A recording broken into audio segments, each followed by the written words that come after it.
To quote Thomas Jefferson, a well-informed citizenry is the best defense against tyranny.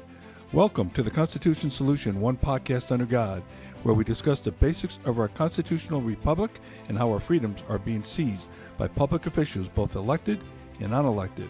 I'm Mark DeLuzio, a former candidate for the U.S. Congress and a Gold Star father. Join me as we learn together how we can save this unique experiment that we call America. Hi, Mark DeLuzio back at you, Constitution Solution, one podcast under God. This is episode 60, and it's titled, Yes, Minneapolis is an Insurrection. And you can hear a lot of people banter about whether or not this is a insurrection, just like they banter about their armchair definition as to whether or not we create an act of war. What's the definition of a vaccine? What's the definition of a recession? And everybody seems to weigh in based on their limited knowledge and also a reflection of our poor education system, because we are just not training people properly in basic civics 101, which is one of the main reasons for this podcast, is to get people to understand the Constitution. I am not a constitutional scholar, but I can read and I can learn and I can study. And it's just incredible, even when you see the pundits out there who position themselves as these big scholars, constitutional scholars, like Mark Levin. Um, they sometimes all have agendas to take a position that they take. So you got to sift through a lot. And I always go back to not what Mark Levin or Sean Hannity says.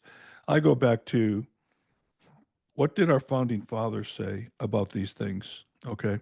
So this is episode 60, and I want to start out with a definition of insurrection. And I'm going right to Webster's 1828 dictionary, where he wrote that dictionary for the time. And, one of the things he wanted to do is memorialize the language back then. He knew that definitions would change, meanings would change, and also interpretations would change. And so the words that you see in his dictionary, which I think is an absolute incredible piece of work, reflect the words that were commonly understood at the time. So, matter of fact, I should probably do a whole episode on Webster's dictionary. But let me read what he wrote about insurrection. First of all, he called it a noun, which it is. I guess you can act as it's a verb too, right? A rising against civil or political authority, an open and active opposition of a number of persons to the execution of law in a city or state. It is equivalent to sedition, except that sedition expresses a less extensive rising of citizens. It differs from rebellion, for the latter expresses a revolt or an attempt to overthrow the government, to establish a different one, or to place the country under another jurisdiction. Okay. He goes on and talks about mutiny, which has to do with the military, so I'm not going to get into right now. Okay. But insurrection is, however, used with such latitude as to comprehend either sedition or rebellion. Okay, so the original definition of insurrection, and I want to focus in on the opposition of a number of persons to the execution of a law in a city or state. What law are we talking about? When the ICE agents go into any city, and by the way, ICE is in every state in this nation. People say they don't belong in our state. Really? They're in all 50 states right now. Okay, and they have been for the longest time. So yes, they do belong there, because their job is to go internal to pull illegals out of our country. Okay, that's their role. But it, again, the opposition of a number of persons to the execution of a law in a city or state. What law are we talking about? We're talking about Title 8 of the U.S. Code. Title 8 of the U.S. Code is our immigration laws. That's exactly what they're there for. And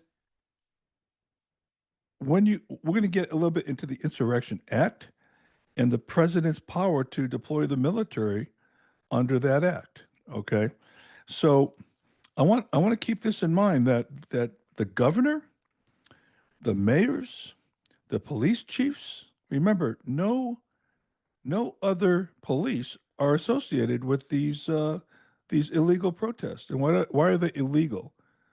Again, you're going to hear on the pundits say, well, they have a right to protest peacefully. Yes, they do. These are not peaceful when you barge into a church and disrupt a mass. It's not peaceful when you light light things on fire. It's not peaceful when you block traffic, when you attempt to run over an ICE agent, when you throw snowballs or bottles of frozen ice, water, through car windows. This does not equate to peaceful. Do I really have to look up the word peaceful in Webster's dictionary to be able to tell us that these protests are not peaceful? Okay. So anyway, by definition, it's definitely an insurrection. Okay. So I want to move into another part of the U.S. Code, Title 10. And this is covered under sections 251 through 255. It's called the Insurrection Act of the United States on the U.S. Code, Title 10. And let me read it to you. The Insurrection Act is a United States federal law that grants the president authority to deploy active duty U.S. military forces in or federalize National Guard troops within the United States to restore order under extreme circumstances.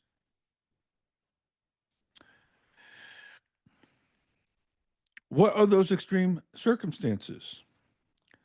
An insurrection, a rebellion, or widespread civil disorder which overwhelms state and local authorities. If a state is unable or unwilling to protect the constitutional rights of its citizens. And by the way, ICE agents fall under that category. They should be protected too. Okay? Why are they any different? But here is a blatant attempt to harm our citizens. They're not calling the police in. People are being wronged. Crimes are being committed. The police are nowhere to be found. And I've also heard that when they're called, hey, buddy, I can't help you. Okay. And the other reason that the president can deploy through the Insurrection Act is federal law cannot be enforced through ordinary law enforcement means. So you've got these governors, Tampon Tim, you've got these mayors, who I was, somebody called him a boy toy mayor the other day. But you got these mayors, you got these officials, these public officials, elected officials, who are intentionally not enforcing the law. They're intentionally violating their oath that they took to the Constitution, because they all take relatively the same oath to protect your constitutional rights for the people in Minnesota. And I've got a podcast episode on this. When a city says we're a sanctuary city, they're basically saying federal law doesn't matter, Title 8 doesn't matter. The supremacy clause, yeah, it's not the law of the land because we don't like the law. You don't have that option. You don't have that option not to follow U.S. law. Whether you like the law or not, it doesn't matter. Okay. Of course, if the law is unconstitutional, you might have another argument to be made that you can actually, revolt against that. But that's not what we're talking about. Okay. These people are coming out and saying, we're not following that law. We're a sanctuary city. You're all welcome here. In violation of Title 8 of our U.S. Code, which is the immigration law. Now, There's another law I want to talk about, Title 18, okay, Section 1385, and it's called the Posse Comitatus Act. That act prevents the president from using federal military forces in domestic law enforcement. So we were very adamant that we couldn't just deploy troops to do whatever we wanted, okay? However, in that act, there's one exception. The Insurrection Act serves as a statutory exception to the Posse Comitatus Act. And it allows the president to bypass those restrictions under qualifying conditions. And those conditions I just mentioned. Okay? An insurrection, a rebellion, widespread civil disorder, a state's unable or unwilling to protect its citizens' constitutional rights, or federal law cannot be enforced through ordinary law enforcement means at the local or state level. And I've heard so many pundits say that there's a 10th Amendment violation, separation of federal and state rights, and this is a state rights issue, blah, blah, blah. No, it's not. And I'll tell you why it's not. Two sections in the Constitution. Article 1, Section 8 gives Congress the power to call forth militia to suppress insurrections. Okay, you're saying, well, the president is part of the executive branch. He's not part of the legislative branch, so Article 1 doesn't apply to the president. Fair comment. However, Article 2 is where it kicks in. Article 2, Section 3. Article 2 is all about the executive branch. And for those of you in Rio Linda, that's the president. I love saying that. God bless Rush Limbaugh. I miss him so much. But Article 3 talks about the take care clause. It's not called that in the Constitution, but it's called the take care clause. And it requires the president to ensure that federal laws are faithfully executed. President Trump enforcing Title 8 is part of his constitutional obligations when he took the oath to uphold the Constitution. Why Biden was not impeached for not following his oath to Title 8, I have no idea. I actually asked in person, Speaker Mike Johnson that question. And his answer was, well, he's breaking a lot of constitutional laws like tuition reimbursement. I go, time out. And also the War Powers Act about presidents sending troops to war. Tuition reimbursement is not on my list of constitutional infringements. You know, there are really important ones, and there are other ones that they matter, but let's just talking about the ones that really matter here. This affects so many people, and seriously affects them, right? So I challenged him directly, but again, a lot of these guys are just great with word salads. They really are great with word salads. But the take care clause says the president must enforce the laws, not the laws that he likes and discount the ones he doesn't like. He doesn't have that option. He doesn't have that choice to pick and choose which laws he and the executive branch are going to enforce. He simply doesn't have that call. Okay?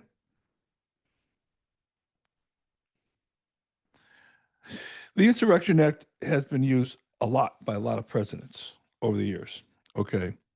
Whiskey Rebellion in 1794, Civil War enforcement, the desegregation issues in Little Rock in 57, civil rights unrest several times in the 60s, President Johnson, the Los Angeles riots in 1992.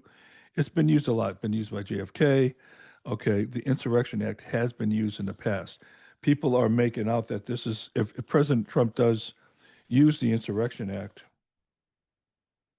they're making out like this is a one-time, first-time deal. And of course, they're going to spin it as some kind of big infringement on their rights. Meanwhile, people are being harmed, burnings being burnt down, people being run over by cars, We don't care about those rights, do we? We don't care about the rights of the people that were murdered, raped, tortured, kidnapped, the child the porn rings, the pedophiles, the thefts, the extortion. We don't care about that, right? We're protecting a bunch of illegal criminals. And I heard the other day that that Governor Tampon Tim there uh, said that pregnant women are being dragged by their hair down the street. He actually said that. He's invoking violence. Think about that. Pregnant women are being dragged by their hair down the street. Show me the video on that one. Everybody has their cameras out, their phones out. Show me that one. And most of the mindful of mush public is going to believe some of that stuff. Hey, did you hear that they're dragging pregnant women down the street by their hair? First of all, why were they dragging them down the street? Number one, where are they taking them to? And they pull them by their hair, and they're pregnant. Well, first of all, what's a pregnant woman doing out in a dangerous place like that? That's the other thing you want to ask yourself. So, I mean, the whole thing's a bunch of malarkey, right? So I just look at this and say it's very close to the president pulling the trigger on the Insurrection Act. Okay. And again, I want to go back one more time before we close and talk about the definition in Webster's 1828 dictionary, which is kind of like my Bible for the definition of words. Okay. And I've used it several times in this podcast to go back and define what war is, what does bear, B-E-A-R, mean, and the right to bear arms, and a lot of other reasons I've used it in the past. A very handy thing to have. And again, I'll have to say that 2 years ago when my wife said, well, Mark, what do you want for Christmas? I said, I want a dictionary. What are you, some kind of nerd? Yeah, I'm a nerd. Constitutional nerd, I guess. I wish everybody was. But again, insurrection, a rising against civil or political authority. Boom, check mark on that, right? The open and active opposition of a number of persons to the execution of law in a city or state. Check mark on that one. Title 8 of the U.S. Code. Okay.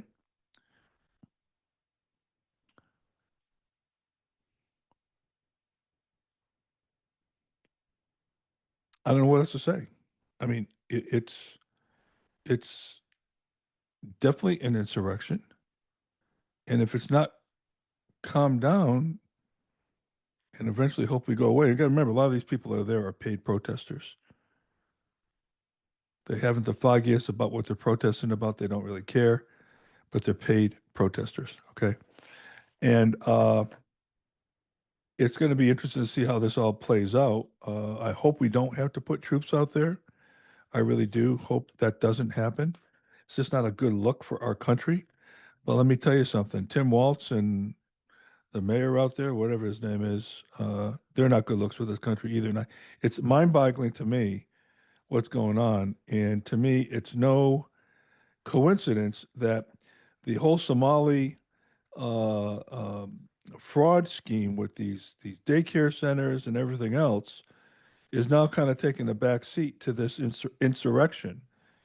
You know, it's one of those, hey, let's change the subject.